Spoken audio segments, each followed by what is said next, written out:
India versus England की test series चल रही है और आखिरी टेस्ट शुरू हो चुका है और पहले दिन 64 ओवर्स का खेल हुआ। उसकी सबसे बड़ी वजह जो थी वो बारिश थी और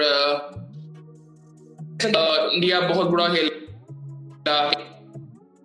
इंग्लैंड अभी आई थिंक कहा सकता है क्योंकि बारिश अगर हुई है और आउटफील्ड स्लो था और वो ऐसी कंडीशन सूट करती हैं।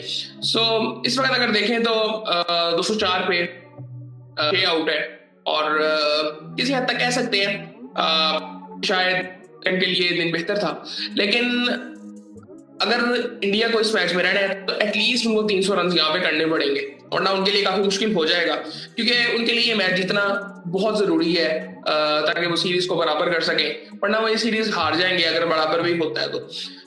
इंडिया को यहाँ पे ये देखना कि उनकी जो अप्रोच पहले मैचेस में रही है डिफेंसिव, वो यहाँ पे ना हो, क्योंकि अगर यहाँ पे भी रहेगी तो उसका कोई फायदा ही नहीं है। आप मैच हार जाओगे, यहाँ बराबर भी करोगे तो आप सीरीज हार। तो स्कोर कार्ड में आपको बता दो, स्कोर कार्ड जायसवाल 2 रन बना के आउट हुए, केएल राहुल ने 14 रन बनाए, साई सुदर्शन ने 38 रन बनाए, गिल रन आउट हुए। समझ नहीं आई क्यों उन्होंने वो रन लेने की कोशिश की। 21 रन दोनों ने बनाए 35 बॉलों में। करुण नैयर इस वक्त खेल रहे हैं 52 पे, 98 बॉलों में उन्होंने 52 रन बनाए, 7 चौके लगाए हैं। वो इस वक्त क्रीज पे है। रविंद्र जडेजा 9 रन बना के आउट हुए। ध्रुव जुरैल ने 19 रन बनाए, वो भी आउट हो चुके हैं। और वॉशिंगटन सुंदर ने 19 रन बनाए, वो भी क्रीज पे हैं उनके साथ, करुण नैयर के साथ। सो अभी ये दोनों बैट्समैन मतलब प्रॉपर बैट्समैन है। वॉशिंगटन सुंदर भी ऑलराउंडर है, बैटिंग कर लेते हैं, पिछले मैच में 100 भी किया और सेव किया था इंडिया को हार से। सो आई थिंक अगर ये तकरीबन 100 रन बना लेते हैं तो एक आई थिंक रिस्पेक्टेबल टोटल हो जाएगा, क्योंकि जिस किस्म की कंडीशंस हैं, वरना होने को तो आई थिंक 20-25 रन भी और ना हो अगर इंग्लैंड ने आके अच्छी बॉलिंग की तो। सो उसके बाद अगर बात करें बॉलिंग की तो क्रिस वॉक्स ने 1 आउट की है 46 रन देके 14 ओवरों में। एटकिंसन ने 2 आउट किए हैं और जो स्ट्रॉन्ग ने 2 आउट किए। सो 1 रन आउट था शुभन गिल का। सो इसमें यहाँ पे अब इस वक्त जो मुझे लगता है कि अगर इंडिया को ये मैच जीतना है तो उनको सबसे पहले तो डिफेंसिव अप्रोच ही रखनी, क्योंकि बारिश होती रहेगी और इंडिया के लिए मुश्किलें बढ़ती रहेगी, क्योंकि इंडिया उस तरह से मतलब उनकी अप्रोच रही नहीं पूरी सीरीज में कि वो मैच जीतने की तरफ जाएं। यहाँ पे उन्होंने इंग्लैंड की और इंडिया की अप्रोच काफी डिफरेंट थी। इंग्लैंड जल्दी जल्दी स्कोर कर रहा था तो किसी तरह से रिजल्ट्स आए, लेकिन इंडिया के बिल्कुल ऑपोजिट थी कि वो अपने तरीके से खेल रहे थे और सिचुएशन को देखते हुए वो अपनी स्पीड से रन्स कर रहे थे। सो आई थिंक यहाँ पे थोड़ा सा इंडिया को देखना पड़ेगा अगर उनको मैच जीत रहा है तो।